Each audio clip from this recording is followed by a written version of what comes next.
என்னத்தடா இப்படி எழுதி வச்சிருக்க? நான் என்ன கேள்வி கேட்டிருக்கேன், நீ என்ன எழுதி வச்சிருக்க? ஃபேமிலி மேன் குறிப்பு வரைக நான் கேட்டிருக்கேன். அவன் என்ன எழுதியிருக்கான்னு தெரியுமா?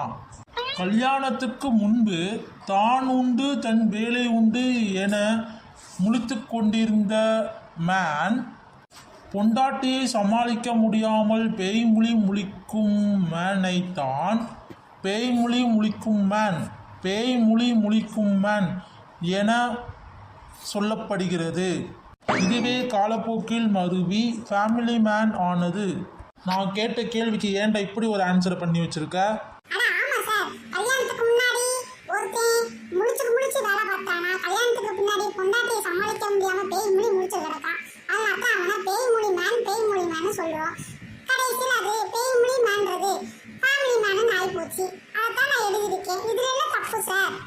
உன் மேல எந்த தப்புமே இல்லை, எல்லா தப்பும் என் மேல தான் இருக்கு.